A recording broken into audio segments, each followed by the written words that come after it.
as we look at these issues, but not just problems, right? Because we're not interested in problems. We talked about one of the things we could not leave without having a conversation about is religion in Africa, particularly Christian religion, because it's so pervasive. I mean, we are very religious, number one, which is different than spiritual.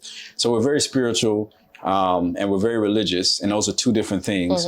And then I think, what did you say, that our nation identifies like 70%? 70% as Christian. Wow. Ghana.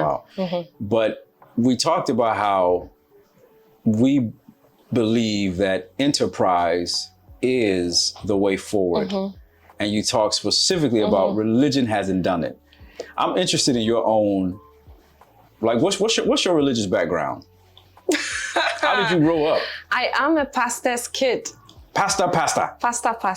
I lost my dad when I was 8, but he had started a church, founder, not of the denomination, but of that particular branch, because the structure is interesting. Each church is autonomous, but believe in one particular doctrine, Christian. And for me, by the time I started asking myself questions, where it started from was, for me, why isn't there enough love within this community that I belong to? Because for me, the evidence of any good religion should be a lot of love, a lot of doing right by each other. And I didn't see that happening. I saw a lot of hypocrisy. And having had some interactions and experiences, I just stopped going to church. For me, life is about being useful. And everything that I dedicate my life to, it must be useful. Like the things that it gives me and others, it must be useful. And I didn't see that it was paying off this time that I was dedicating to it. But I also realized that I was spiritual. So then I remember clearly there was a time when I had told God, and it was because of a boy, can you imagine? The foolishness of the child's heart. But I was an adolescent and I told God, do not get in my business. Like, be here and I'm here. Let's agree to disagree. I wasn't going to church. And I would realize when I was getting into trouble, maybe I'm in a car and it's looking funny. I'm like, Jesus. I'm like, but this girl. I can't eat my cake and have it. But it made me start to think about religion, my own journey, who God was, who God is to me. And the more I looked at it, I realized God is very good. And he's very kind. Because if I had to pay for air, I'd be dead. The things that are most critical to my existence as a human being, he's given for free. And I have never believed that the world just came to be. The Big Bang Theory is just nonsense to me. Things are so perfect. It's nonsense to most Africans, actually. The way the world exists, there's so much exactness that it's not an accident. If you take the human being and how the body functions, let your eyebrows, something go wrong with even your eyebrow, you realize everything is so important. And in the right amount, someone created, some intelligence brought all of this together. But then the thing that I realized was, religion wasn't doing for us as a country what it should do.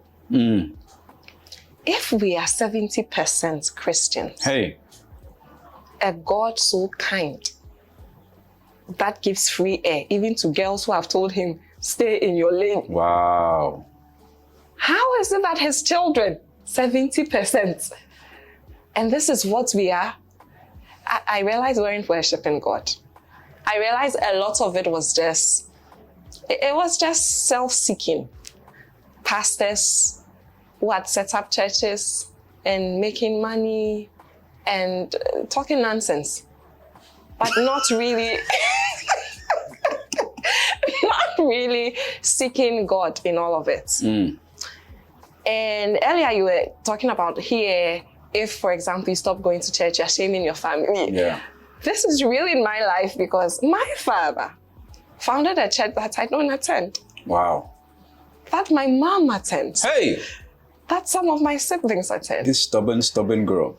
that a lot of her children do not attend anymore. And we have conversations. Wow, yeah. For me, the real gift of my family is everything to me. And the real gift is the conversations that we have as a family, the topics, the areas that we're able to go and talk about that. Yes, we were born in this church. We don't attend it because of this. I don't agree with this. And then she will quote her scriptures, and then we have that dialogue. Yeah. And at the end of the day, just be able to make choices. I go to church right now. My pastor and I have a very beautiful, beautiful relationship, in the sense that now he knows my story of where I've come from. But I'm a questioning Christian. Are you fulfilled spiritually in your church? Or do you feel like when you sit in your church, you go every Sunday? I'm going somewhere with this question. Is it like, I have what I need, I'm okay? Or is it still a deep wrestling of like, this is okay for now. And until I figure it out more, I'm just going to be okay where I am? Or is it like, no, I'm good. I'm fulfilled. I chose the church I attend to. I attend now. I chose it. And I chose it because I wasn't attending church, but my co-founder's mom, because we worked in their house, this pastor would come on the station that should be listening. I'm like, this pastor makes a lot of sense, and I'm like, this man, like, it's logical. Yeah. Because Christians get so uncomfortable when you question the Bible. It's true. And you're supposed to. And I'm like, don't you people read? Yeah. Accounts of some of God's favorite people questioning him left and right. Yes. What God are you people worshiping? That you think the God that I worship, if he crumbles at my questions, hey, what kind of God is it? Yes, why should I worship him? You know? And so I'm like, this man makes a lot of sense. When I go to church, I am fulfilled. I think, however, that pastors in Africa must realize they are called to something higher. You people have been called to shepherd God's people who are living in poverty in the midst of plenty. Your task is special. So are you prophesying now? You are not. No. I'm just playing. I am calling them. I'm just playing. I'm calling them to a higher purpose. Yeah. Here's a conversation I have with my mom. What is the purpose of the Christian in heaven? God's children, when we go to heaven, what are we going to do? The Bible I read talks about God giving us dominion here on earth. Yes. I do not know what we are going to do in heaven. The angels are already singing and worshiping. What will we go and do? We are going to give God funds. What will be our purpose? Like, why is it critical for us to be in heaven? It's here on earth. No, and I think that's actually, when you read, what you understand is, right, even the prayer, like the Our Father, which art in heaven, hallowed be thy name. Thy kingdom come on earth. As it is so in there's heaven. in a kingdom is a type of government governed by principles and rules and all of that. So it's not just spiritual prophesying. For what? For what? And I agree. I think that that's why we need leaders. I'm a part of an organization called the African Forum of Religion and Government, AFREG. This is exactly what they're doing. They're raising up godly leaders to transform Africa educationally, politically, everything. Because one of the things that was said was, we talked about how, one of our last conferences, we talked about how Africa has an identity issue. And one of the lecturers spoke about like 6 principles we need to have. I don't remember all of them, but one of them is we need to have a God-centeredness. He didn't say a Muslim-centeredness, a Christian-centeredness. He said a God-centeredness. And he said something that stood out. He said that, listen, a lot of our influence now is on recent, like, I don't want to get too deep into like theological stuff, but like, a lot of what we believe right now about God as the African came from Europeans, and most of that is recent. Even when you look at things like Darwin's theory of evolution, they are recent. I'm talking about several hundred years. But if you look at the Africans' understanding of God, it dates back to more than 5,000 years. And let me tell you, Tim, that if any of our politicians believed in those Bibles they swear, they swear by when they are going into office, we wouldn't be the way we are. We wouldn't be governed the way we are. They don't believe it. If ever we say, before you come into office, we will take you to Antwerp. You stand by the river and they read it. I, Mr. So-so and so, I'm coming into power to make my people better. You will see the number of politicians we will have. Many of them will say, I do not want this job. That is what they believe. The Bible God is not, there's a disconnect. Yeah. And I don't think that disconnect comes from the truth of Christianity, or as in that Christianity is not real, or that Islam is not real. It's that the version. Yes, it's a version. It's the version that is so European. Yes, that you can identify with. Africans are very spiritual. Yes. You do something to someone, yes, and they'll tell you, Nyamene will be like God will judge between the two of us. yes. When they are talking about that God, it's not the white Jesus they've been drawing for us. And I think that's why it's important. I mean, I went to school here in Ghana. It transformed my life, actually. I went to a theology school where we looked at religion and Christianity from the African perspective. So every time we came to class, they'll tell you, bring your mother tongue Bible. Mm-hmm.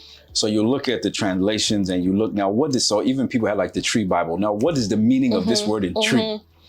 And then you have to explain it. And what was very interesting when I was in school was I realized that this is why we need Africans telling the African story. African leaders, African storytellers, African creatives, African theologians, because the things that we dealt with from the African perspective, here's a basic example, the concept of the ancestor.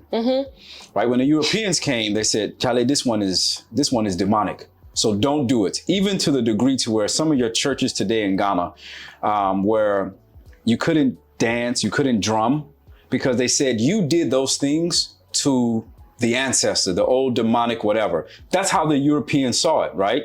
So when you came to church, it was seen that we couldn't even wear our own natural clothing. We had to wear suits and ties. I know this so well because that's where I've come from. So exactly, right? And but the thing is, unfortunately, there wasn't enough historical knowledge to challenge it.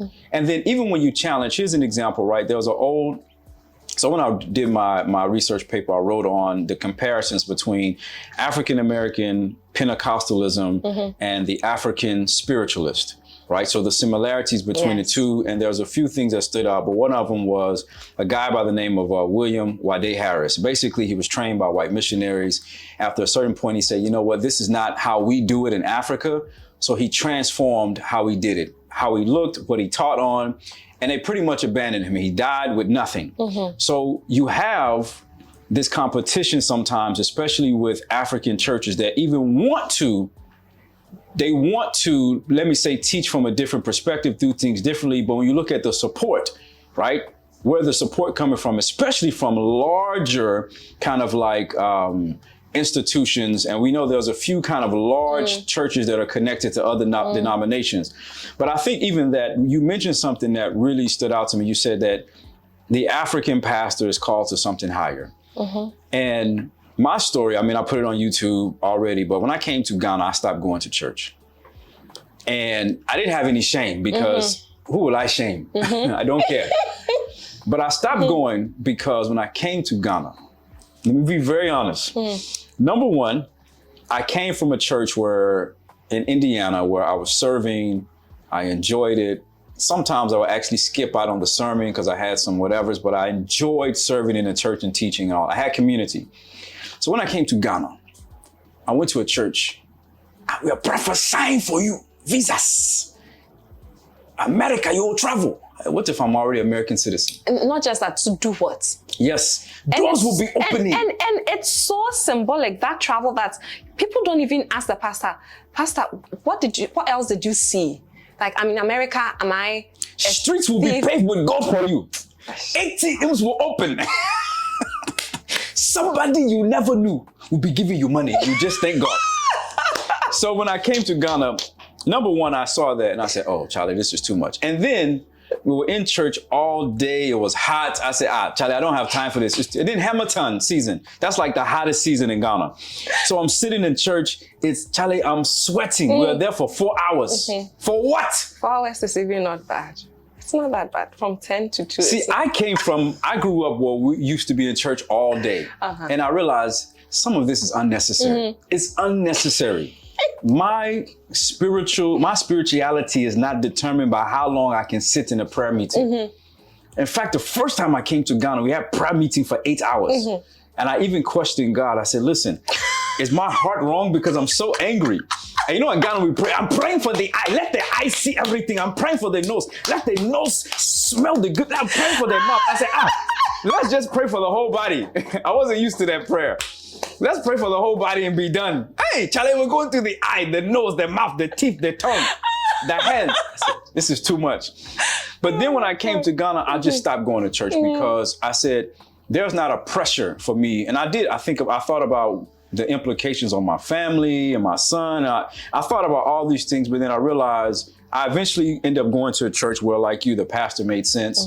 And I found some community there. But I agree with you. I think that for me, even to this day, there's still a level of questioning of like, I believe like emphatically that the same problem exists in a lot of countries, but I'm just going to choose Black America and Ghana and a lot of countries in Africa, which is, I believe that our religion, particularly the Christian religion, is doing more damage than good. Oh, absolutely. A lot of it.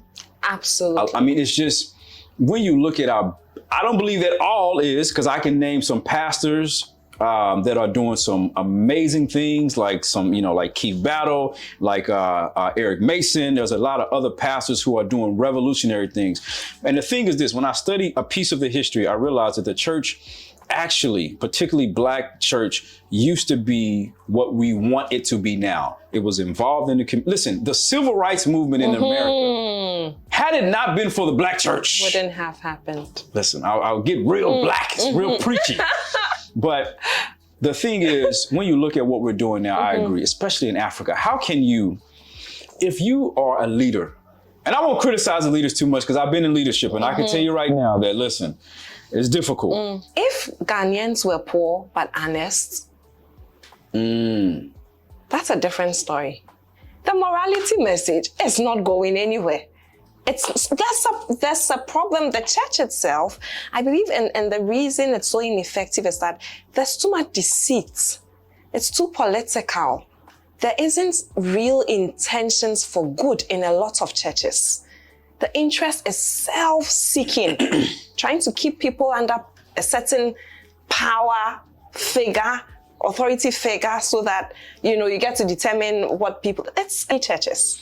Yeah, there's a very good content channel that I follow called the Jude 3 Project. Okay. And I think that what I see is, this is the crazy thing.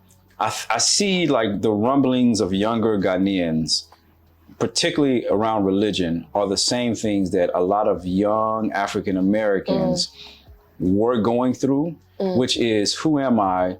Who is this God that I serve? And I'm now deconstructing my faith, or in essence, why do I believe what I believe? And like you, right? Is this useful? Is this useful? I think the difference is, at least, and you can correct me, in this context, it's a little bit more taboo to speak like that. And the ramifications are there, because when you go to your pastor and you have questions, sometimes you'll be condemned.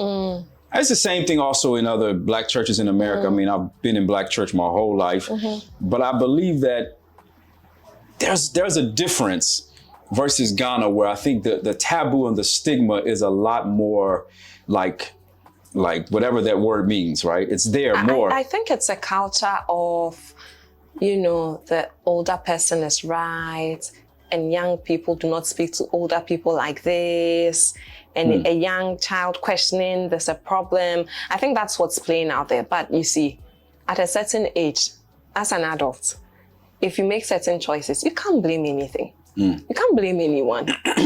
If you wake up every day to go to a church and you can't question your pastor and have a civil conversation with him and say, Pastor, I don't understand why we exist in this community. I see the tithe and offering that comes in. What's it that we are doing about it? Like, why are there's so many poor people in our church? If we can't have those conversations with our pastors, why are you going? You don't get to blame anyone beyond a certain age for certain types of things. Here's my take on this, though. For me, what's important is, if we look at how colonialism, the slave trade, used religion as a tool. Yes. Religion was used as a very effective tool for a certain desired outcome. I don't know why we are not right now using this same religion as a tool for a certain desired outcome. Pastors are able to hold people spellbound. Yeah. Chew grass, they are chewing. Yes. Do this, they are doing. Lay down and let me walk on you. Your mother is a witch, they are believing. Yes. Your husband is this. So if to next Sunday, 20% of pastors in this country say, let's talk about politics. Let's talk about, are you satisfied, congregation? Are you okay?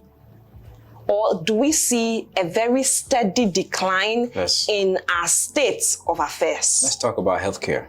Let's talk about this. Education. Do you guys realize we voted these people in power? Let me tell you something that just broke my heart. The Church of Pentecost came out recently. There was something about the gays. And they came out and said, we hold X number of congregants, which represents Y percentage of the voting populace. If you guys make homosexuality legal in Ghana, we will vote against you. What the Church of Pentecost didn't realize was that's the biggest indictment to the church. This means the church condones corruption. The church is okay with galamsey. The church is okay with people dying. Because the church knows the power it holds, and the church is able to speak to politicians and say, we will vote against you. If churches were making those demands, if pastors were writing to governments and telling them, if we do not see changes in healthcare by X time, I will stand in front of my congregants and ask them to vote against you. And you know the power I wield over them, they will do it. Yeah. Our pastors are letting us down every Sunday when we show up. Even if you are terrified of the politicians, let's have some honest conversations about who we are and what we can do to fix the problems. Yeah. These politicians attend church. They are giving the best seats. That's why we don't talk about it. Today we have Honorable who? He's a thief. Hey. And he's in church by God's grace. Isn't this the time that you, the pastor, has the chance to convert a sinner? He's a thief. Cecilia Dapa, I don't know what religion she belongs to, but Ghanaian woman, looks very respectable. What's in the news? Oh my God. Millions of, you've lost millions of dollars and you don't know about it. Yeah. That's thievery. I think it's because we have disconnected. I think there's a long historical disconnectedness between the Christian ethos that we say we profess today and those deep down values that we really hold. But Tim, I'm not making excuses for it. I'm not even talking about values. I'm talking about our life.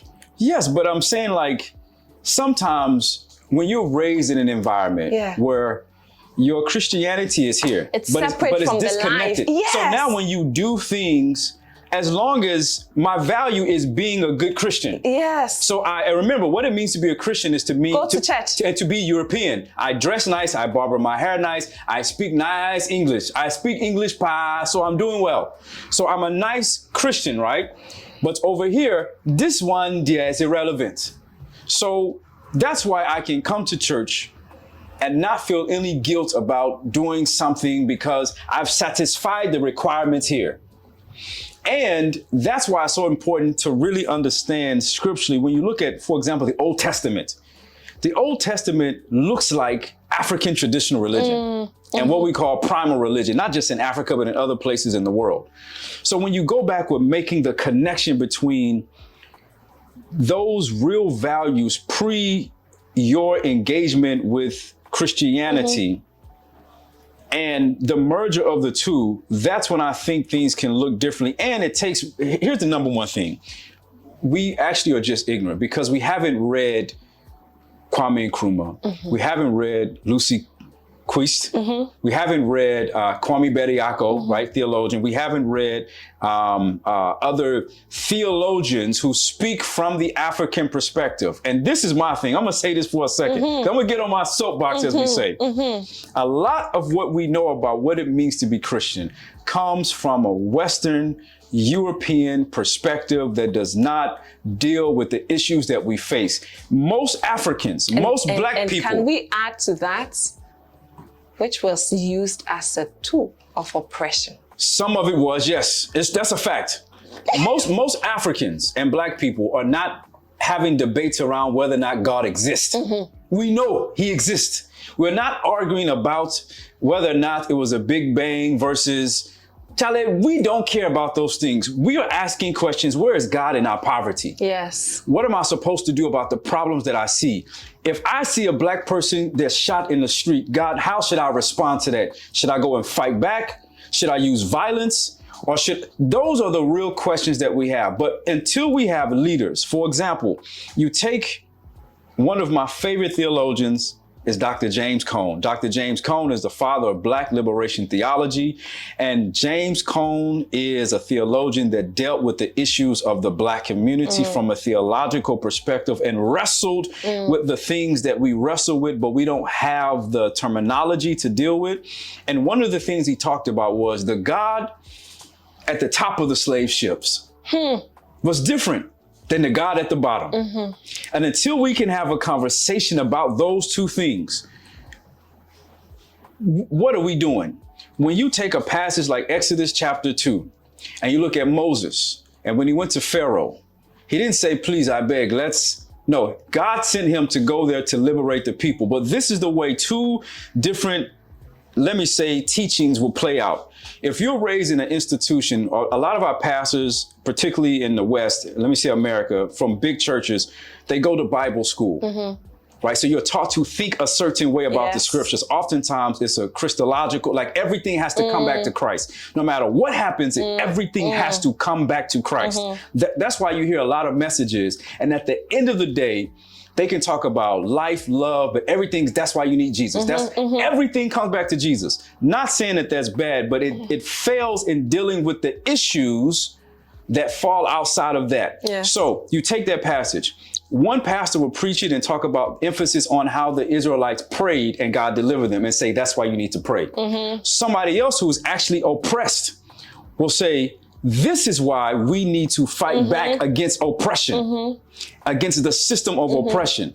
Now, what do you think happens when there's somebody in power telling you to pray, and now this person who is without the power says, no, we need to fight back and take our power back. Not pray for it, take it back. Now we're gonna have some real tension. Some real church. Some real tension, and the thing is, we have to look at the context that we're in. Yes, we are in Africa. We have the world's youngest population. And in fact, even Christianity-wise, most of the Christians in the world will come from places like Africa over the next 10 to 15 years. Absolutely. What is going to be our Christian stance?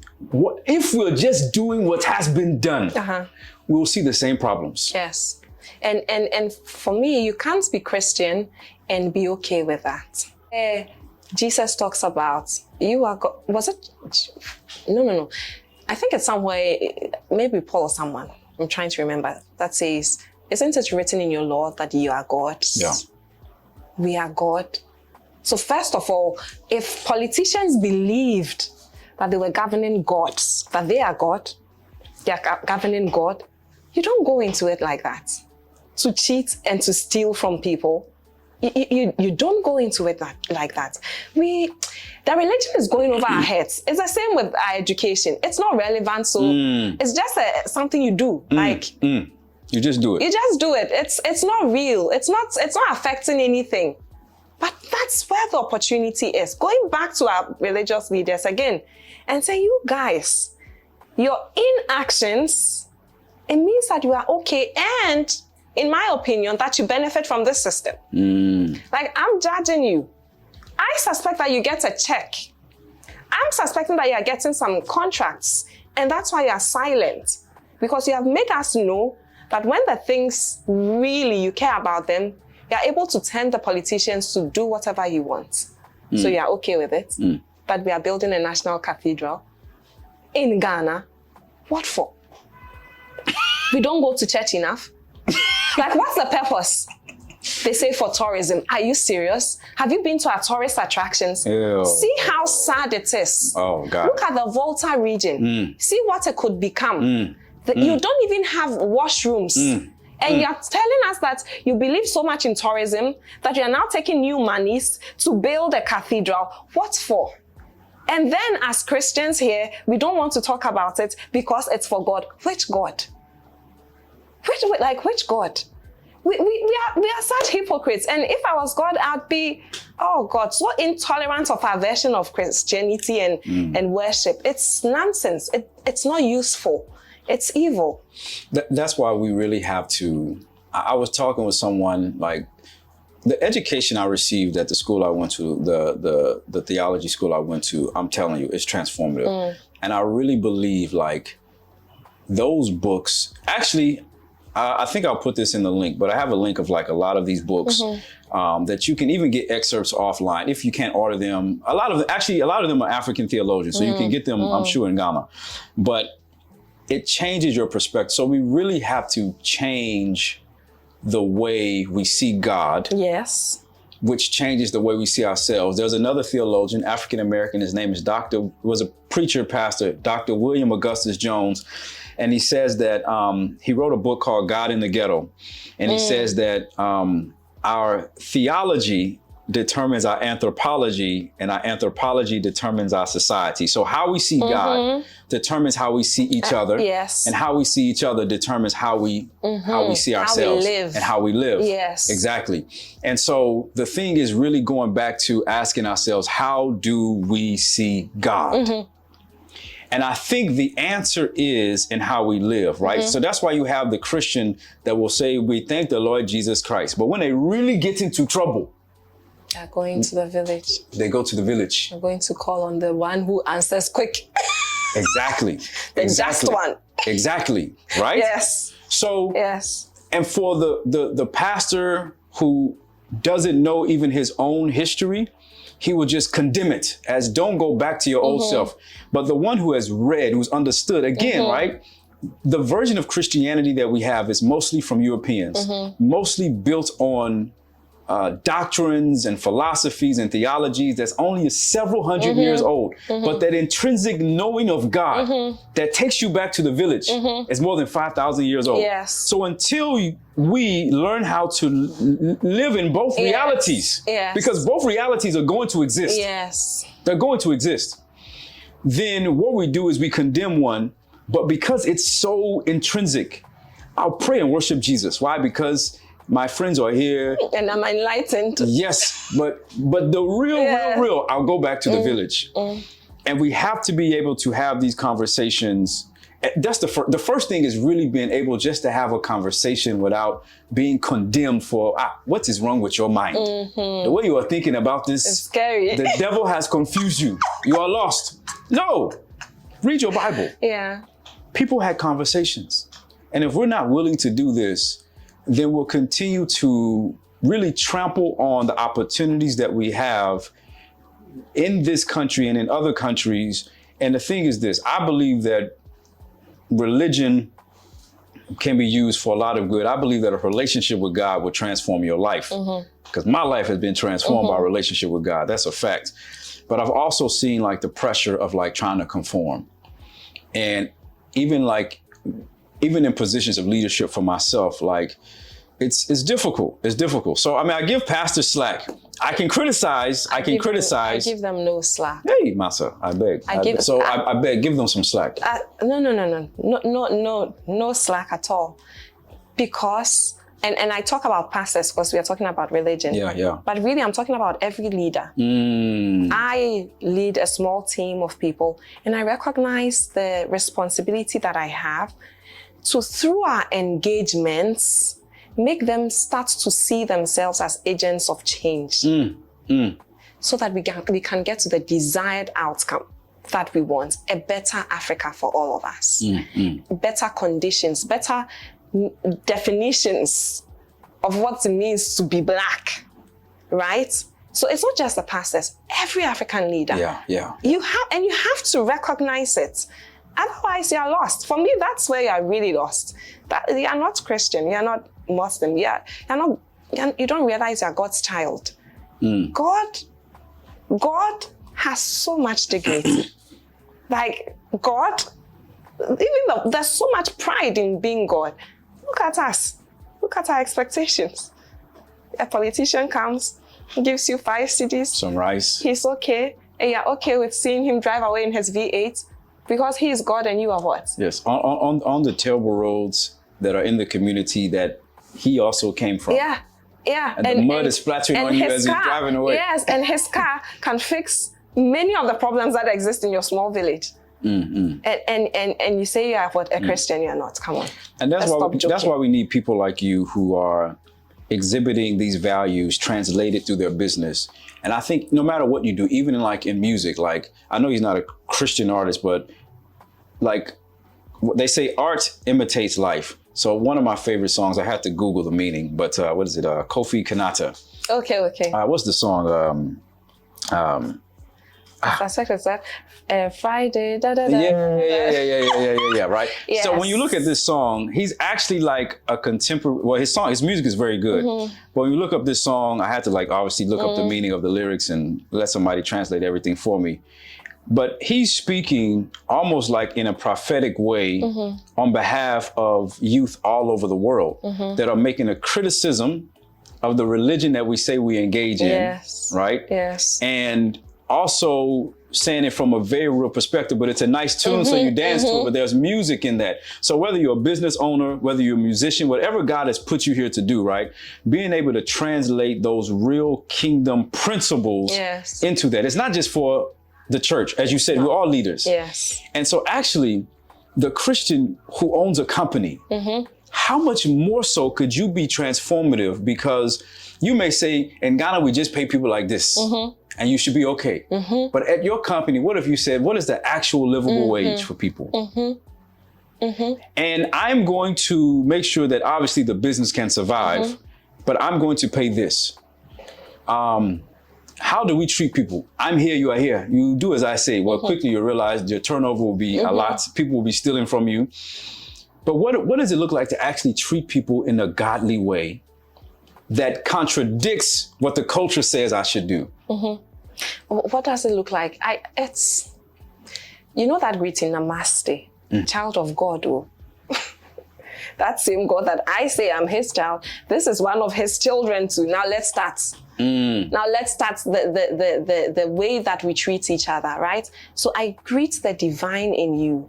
If I have God on my payroll, wow. If that's how I see it. And really, wow. I mean, we can't say we are Christian and not think these thoughts. Wow. And I'm going back to the pastors. Remind us when we come to church. If God is on my payroll. God is on your payroll. That's God's child. So when he goes home and he's crying to God, and you are the cause of his problems, because it's not like the company is not doing well. You're simply not making room for anyone else to enjoy apart from you. That's God's child, though. And to the politician, that's God's children. Dying on the roads because of your greed, you won't fix the roads. That's God's children. And God isn't some timid, quiet, personality. God is not just a Ghanaian. Look at Jesus in that temple. Yeah. Whipping people. That's God. So we are God's children. Wow. Well, listen, we could talk for hours and hours, but yeah, I think it's, yeah.